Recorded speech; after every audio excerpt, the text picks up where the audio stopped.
సర్వాధికారియు నిరంతర స్తోత్రార్హుడు యేసుక్రీస్తు ప్రభువారి ప్రశస్త నామంలో ఉదయకాలపు వర్తమానాల కొరకు ఎదురు చూస్తున్న మీ అందరికీ ఇమాన్యుయల్ మినిస్ట్రీస్ తరపున మా శుభాభివందనాలు తెలియచేస్తున్నాను.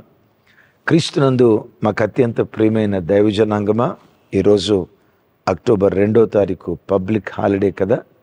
మెదక్ టౌన్లో కుటుంబాల క్షేమం కొరకై 7 గంటల స్తుతి ఆరాధన 9 గంటలకు ప్రారంభమై సాయంకాలం 4 గంటల వరకు నిరాటంకంగా అద్భుతమైన ప్రార్థన కూటం మిమ్మును మీ కుటుంబాలను హృదయపు లోతులో నుంచి ఆహ్వానిస్తూ ఉన్నాం. హృదయాలను బ్రద్దలు చేసే దివ్యమైన వర్తమానాలు నిశ్చయంగా పరిశుద్ధాత్మ దేవుడు ఓ బలమైన సందేశాల ద్వారా మన హృదయాలు ఆయన దర్శించబోతున్నారు.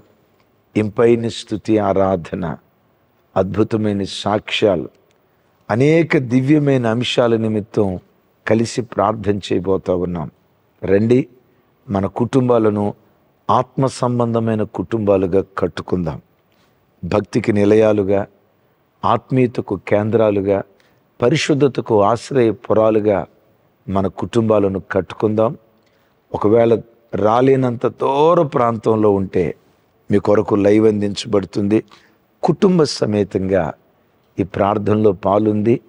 కుటుంబాలను ఆత్మీయ కుటుంబాలుగా కట్టుకుందాం. Don't miss it.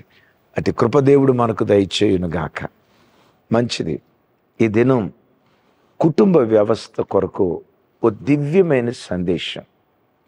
పరిశుద్ధాత్మ దేవుడు నా హృదయపు లోతుల్లో నుంచి మన ఒక్కొక్కరితో పంచుకోవటానికి ఆత్మదేవుడు ఆయన పడుతున్న ఆరాటం.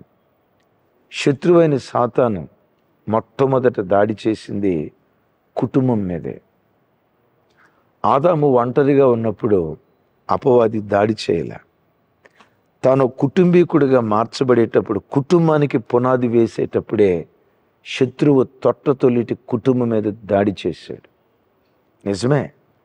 ఒక అమ్మాయి యవ్వన కాలంలో ఉన్నప్పుడు చాలా భక్తిగా బ్రతికింది. ఒక అబ్బాయి వివాహం కాకమునుపు మంచి భక్తి కలిగిన వాడిగా బ్రతికాడు. విచిత్రం, ఎప్పుడైతే వివాహ వ్యవస్థ ద్వారా వాళ్ళు జతపరచబడ్డారో, వివాహమైన తర్వాత ఆత్మీయులని పిలువబడిన కుటుంబాలు కూడా ఎన్ని కుటుంబాలు పతనమైపోతున్నాయో ప్రతిరోజు చెవులతో వింటున్నాం, ప్రతిరోజు కళ్ళతో చూస్తున్నాం. వారు భక్తి కలిగిన వారు కాదా అంటే అనటానికి వీల్లేదు. వివాహం కాకమునుపు చాలా బాగున్నారు, కానీ వివాహమైన తర్వాత ఎందుకో తెలుసా, కుటుంబాల మీద వేల సంవత్సరాల నుండి, ఏదేను తోట మొదలు వేల సంవత్సరాల నుండి కుటుంబాల మీద దాడి చేస్తున్నాడు. ఇలాంటి భయానకరమైన దినాల్లో ఎలా కుటుంబాన్ని కట్టుకోవాలి, దివ్యమైన సందేశం. ఆల్రెడీ టైటిల్ మీరు చూసుంటారు కదా. ఆడదాని చేతి అద్దం, మగవాడి చేతి బిడ్డ బ్రతకదట. విన్నారా? ఇదేదో సామెతో రైమింగ్ కోసం చెప్పిన మాట కాదు ఇది. పెద్దల మాట సద్దెన్న మూట అని అంటారే, ఆ పెద్దల మాట ఓ రకంగా ఆణిముత్యం.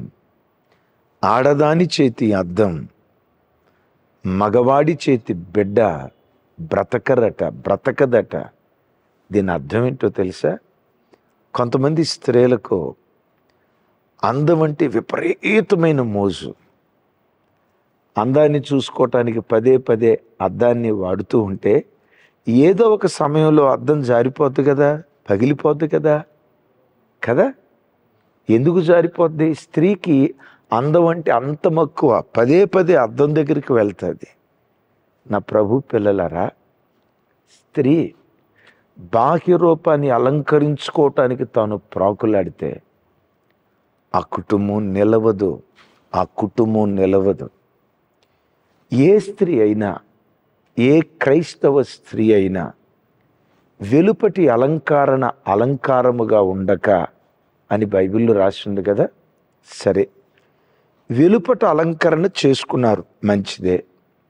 ఇంట్లో ఉన్నప్పుడు చేసుకుంటారా, బజార్కి వెళ్ళేటప్పుడు చేసుకుంటారా? ఇంట్లో ఉన్నప్పుడు చేసుకుంటారా, ఫంక్షన్కి వెళ్ళేటప్పుడు చేసుకుంటారా? ఈ అలంకరణ, శుభ్రం, అందంగా ముస్తాబు అవటం ఇంట్లో ఉన్నప్పుడు చేసుకుంటారా, ఎక్కడైనా పార్టీలకు వెళ్ళేటప్పుడు చేసుకుంటారా? చెప్పండి. పార్టీలకు వెళ్ళేటప్పుడే కదా, ఫంక్షన్లకు వెళ్ళేటప్పుడే కదా.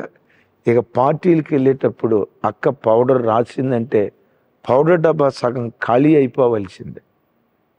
ఆ మేకప్ వేసుకొని ఫంక్షన్కి వెళ్తే కట్టుకున్న భర్తే ఎవర్రా ఈవిడ, నా భార్యనా? వీడికి కన్ఫ్యూజన్ అయిపోద్ది. ఆ జనం మధ్యలో తన భార్య ఎక్కడో గుర్తుపట్టలేడు. అంతకు మునుపు అవలేలుగా గుర్తుపట్టగలిగినోడు భార్యను కూడా గుర్తుపట్టలేనంత కారణం ఏంటి? విపరీతమైన మేకప్. నేనంట, ఒక భార్య ఎవరి కొరకు తను తాను అలంకరించుకోవాలి? ప్రకటన గ్రంథం 21వ అధ్యాయం 2వ వచనంలో రాయబడిన మాట, తన భర్త కొరకు అలంకరించబడిన పెండ్లి కుమార్తె వలె. తల్లులారా, ఓ తండ్రిగా చెప్తున్నా, నీ భర్తకి ఎప్పుడు నువ్వు ఒక పెండ్లి కుమార్తెలాగా కనపడాలి.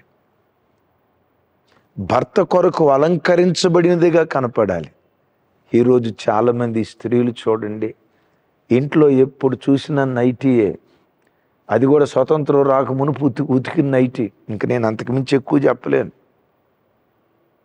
భర్త ఇంట్లో ఉన్నప్పుడు మున్సిపాలిటీలో పనిచేసే వాళ్ళు కూడా చాలా శుభ్రంగా ఉంటారు. అంత దౌర్భాగ్యపు స్థితిలో ఉంటారా? అదే విచిత్రం చూడండి.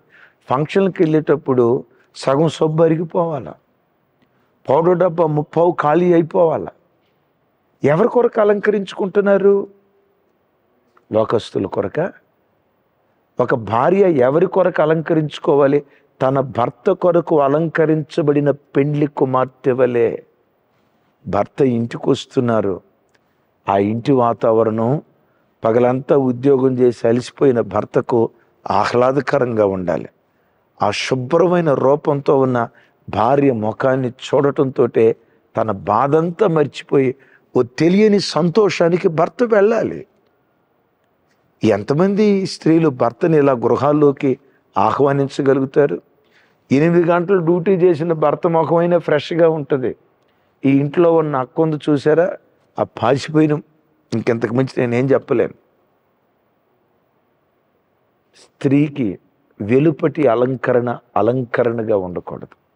స్త్రీ ఎప్పుడు సాధువైనట్టు, మృదువైనట్టు, గుణమును అక్షయ అలంకారం చేత తను తాను అలంకరించుకోవాలి.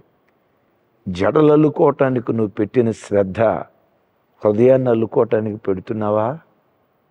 మేకప్ అవటానికి పెట్టిన శ్రద్ధ ఒక సాత్వికురాలిగా నిన్ను తీర్చిదిద్దుకోవటానికి ప్రయాసపడుతున్నావా? నేను అందంగా కనపడాలి, నన్ను చూడటంతో ఆహా అని అనాలి. ఈ బాహ్య రూపాన్ని మేకప్ చేసుకోవటానికి గంటల తరబడి అద్దం దగ్గర నిలవబడ్డావే. వాక్యమనే అద్దం దగ్గర నిలవబడి నీ బ్రతుకును నువ్వు దిద్దుకుంటుంది ఎంతసేపు? చీరగట్టుకొని నాజూగ్గా చీర దగ్గర నిలవబడి ఇలా అని అద్దం ముందు వంకలు తిరుగుతూ నడిచిన జ్ఞాపకాలు ఉన్నాయే. వాక్యమనే అద్దం ముందు నిలవబడి నీ నడతను దిద్దుకున్న జ్ఞాపకాలు ఉన్నాయా? వాక్యమనే అద్దం దగ్గరికి వచ్చే క్రైస్తవ స్త్రీలు కొదువైపోయారు.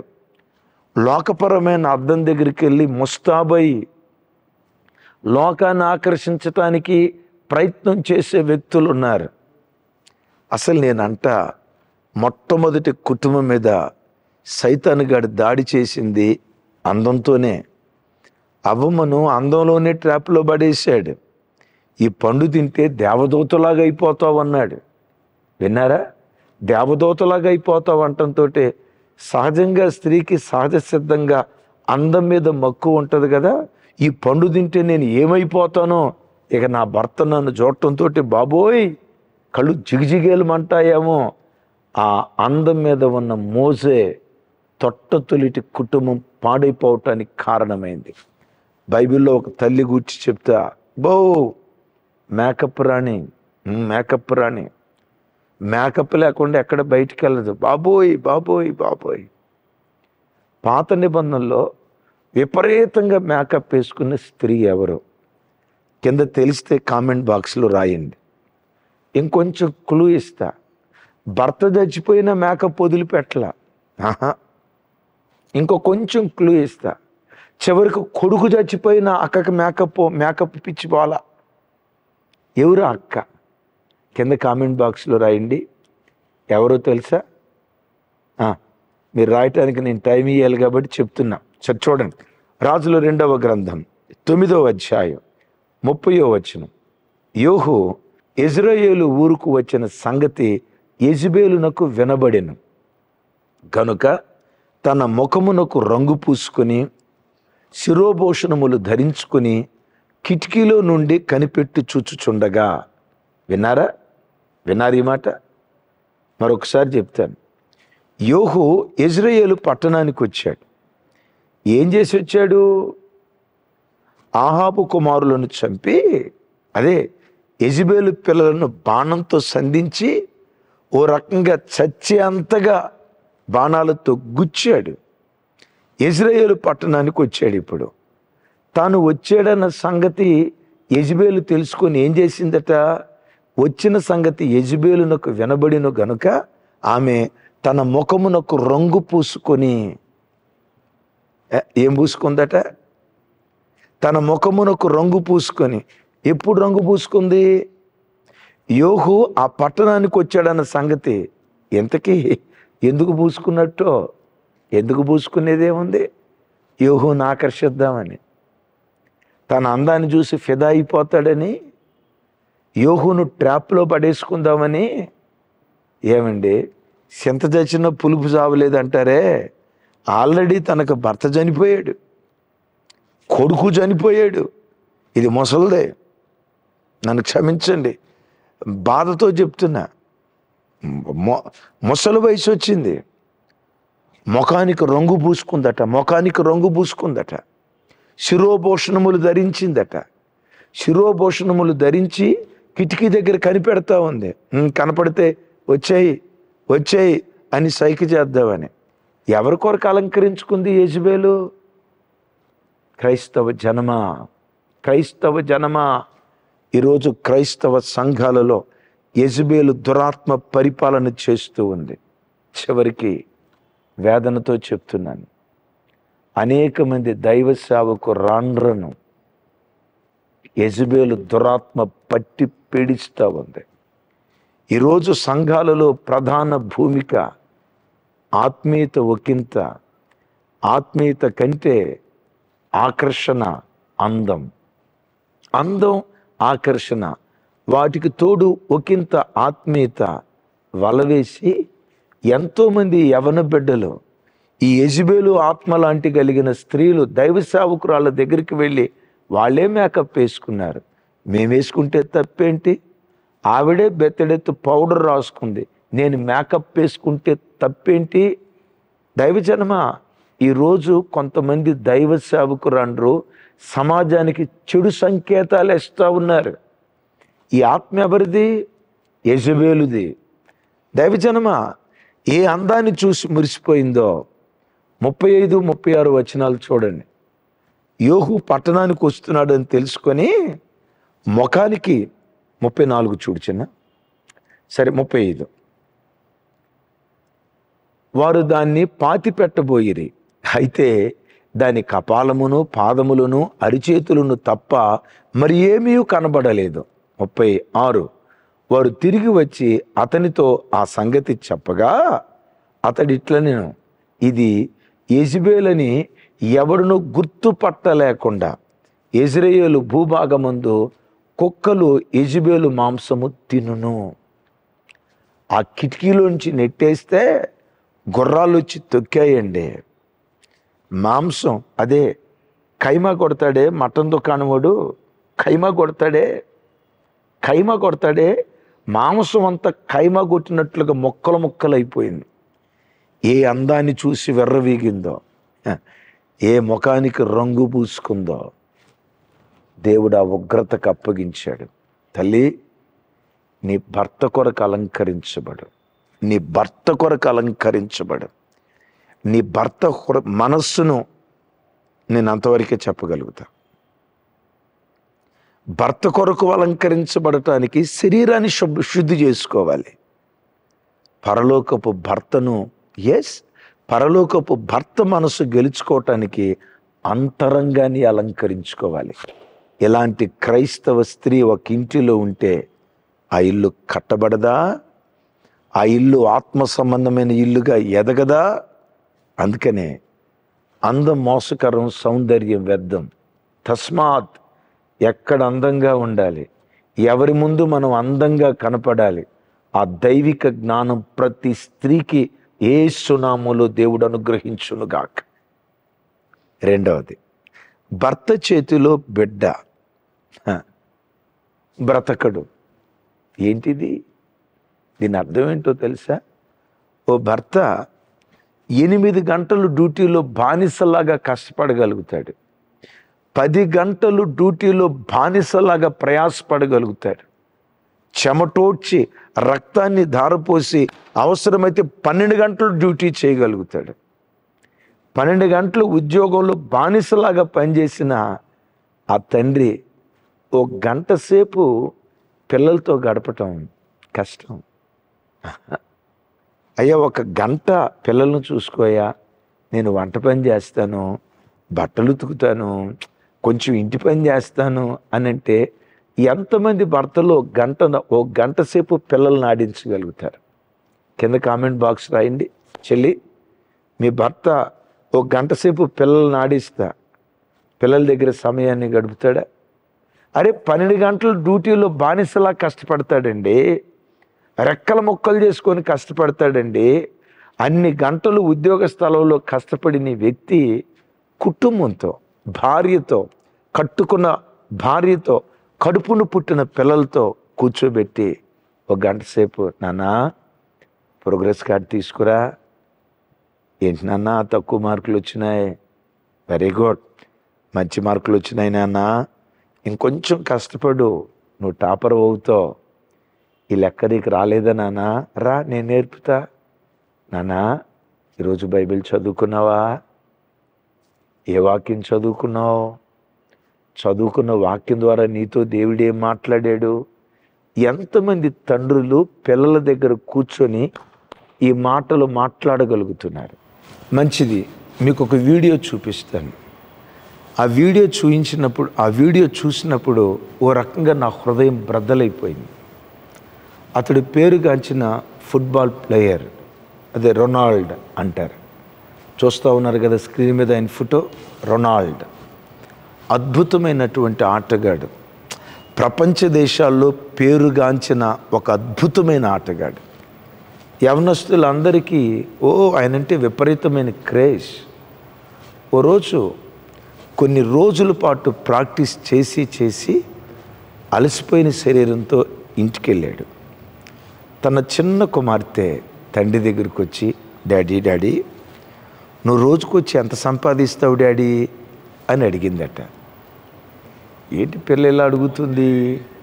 ప్లీజ్ డాడీ నాకు చెప్పవా, రోజుకొచ్చి ఎంత సంపాదిస్తావు డాడీ? ఎప్పుడు అడగలేదు, ఎట్లా అడుగుతుంది ఏంటి? సరే, వాళ్ళని ఎందుకు మనం డిసప్పాయింట్ చేయాలి, టకామని చెప్పాడట. రోజుకొచ్చి $10,000 నేను సంపాదిస్తాను బిడ్డ అని. వెంటనే ఆ పాప, జస్ట్ చిన్న పాప, డాడీ నాకు ఒక $5,000 ఇవ్వవా ప్లీజ్ డాడీ, ఒక $5,000 ఇవ్వవా ప్లీజ్ డాడీ అని అందట. ఈ గొప్ప ఆటగాడికి ఏం అర్థం కాక, ఇదేంటా ఈ చిన్న బిడ్డ $5,000 నాకు ఇవ్వ డాడీ అంటుంది, ఏం చేసుకుంటుంది ఈ బిడ్డ? $5,000 ఏంటి బిడ్డ ఎట్లా అంటుంది? సరే, ఏదో తెలిసి తెలియక అంటుందిలే అన్నట్లుగా అలా ముద్దు పెట్టుకొని ప్రక్కగా గదిలోకి వెళ్ళి తన పని తను చేసుకుంటున్నాడు. ఈ చిన్న బిడ్డ ఏదో పగలగొడుతున్న శబ్దం వినపడుతుందట.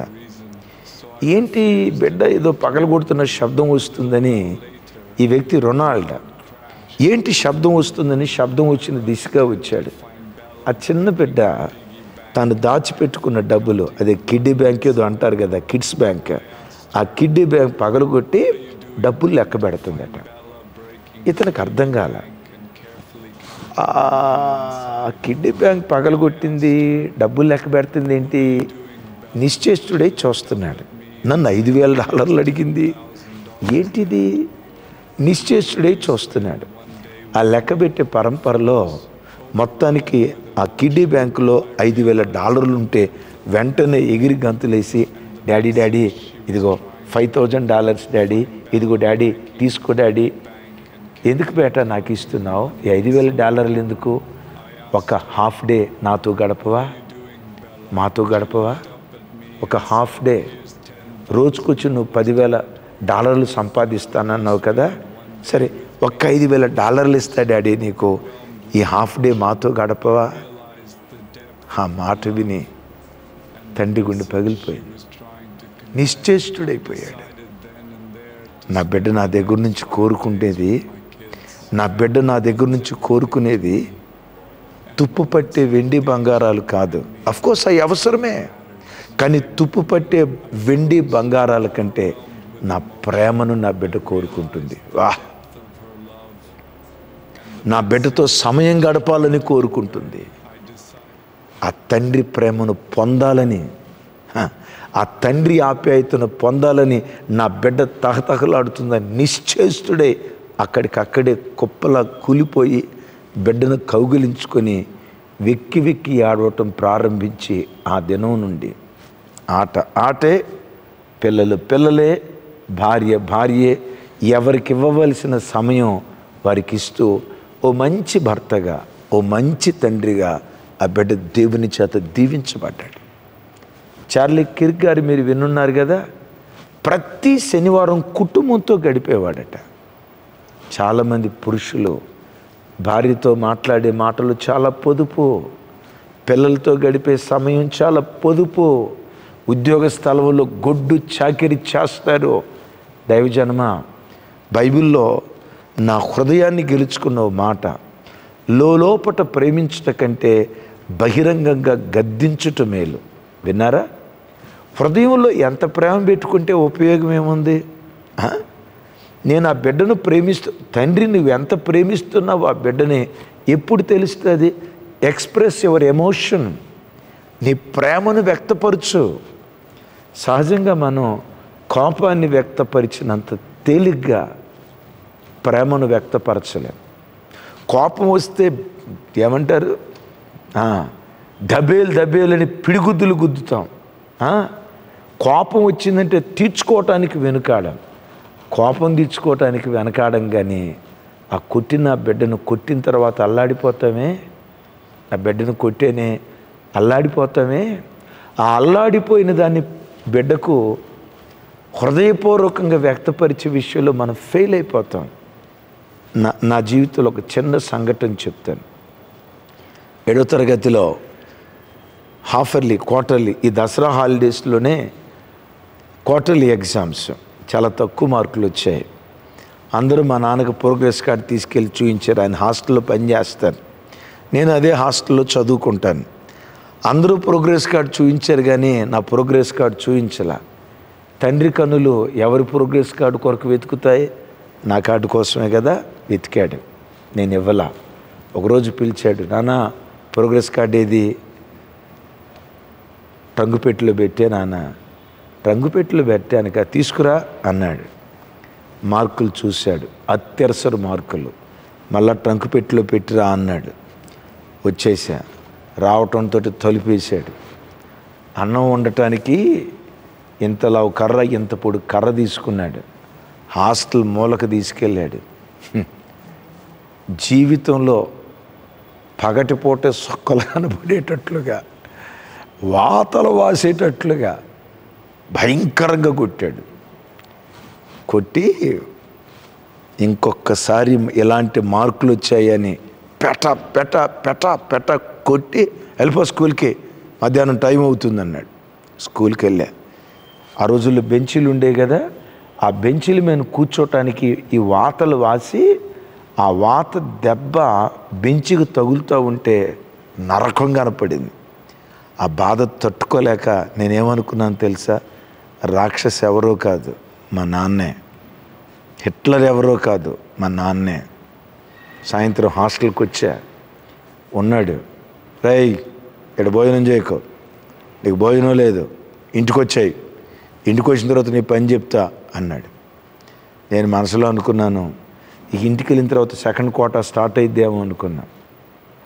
చిన్నపిల్లలం కదా, వద్దు ఇంటికి వెళ్ళొద్దు, ఎటో ఒకటి వెళ్ళిపోదాం, రకరకాల ఆలోచనలు. ఆ రోజుల్లో ఇంత ప్రయాణ సదుపాయాలు, ఇంత డబ్బు ఇదంతా లేదు కదా. ఇంటికే వెళ్ళా. ఇంటికి వెళ్తే వెళ్ళేటప్పుడు కొడతాడు, తప్పకుండా మరలా కొడతాడు, కొట్టడానికే పిలిచాడు అని అనుకున్నా.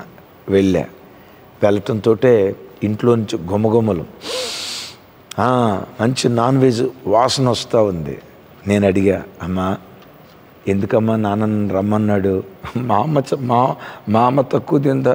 ఏమోనయ్యా నాకు తెలియదు, నాకేం తెలుసు అయ్యా అంది. ఎందుకు పిలిచాడో అర్థం కాల. సరే అమ్మాయి భోజనం పెట్టు నాకు అన్నాడు. ఆయన భోజనం పెట్టింది మా అమ్మ. ఇడి కూడా పెట్టు అన్నాడు. భోజనం పెట్టింది నాకు. ఎందుకు పిలిచాడు అంటే భోజనం ఏమంటే గొర్రెను వధించేటప్పుడు మేత బాగా పెడతారు కదా, కొట్టడానికి ముందు ఈ కార్యక్రమం ఏమో డౌట్ వేస్తుంది. భోజనం అట్లా పెట్టిన తర్వాత మా నాన్నను దగ్గరకు తీసుకొని గుండెల మీద పెట్టుకుని ఒక మాట అన్నాడు, నాన్న నేను ఎందుకు కొట్టానో తెలుసురా? కోపంతో కాదురా, ఏ హాస్టల్లో నేను వర్కర్గా పనిచేస్తున్నానో అదే హాస్టల్కి మీరు గెజిటెడ్ ఆఫీసర్లుగా రావాలరా, మీరు మంచి స్థితిలో ఉండాలిరా. నేను కొట్టిన ప్రతి దెబ్బ వెనుక నా ప్రేమ ఉంది, కొట్టిన ప్రతి దెబ్బ వెనుక నా గుండె పెండబడింది. నువ్వెంత ఏడ్చావో నాకు తెలియదు, నా కన్నబిడ్డను కొడతా ఉంటే నా గుండె తరుక్కుపోయిందిరా.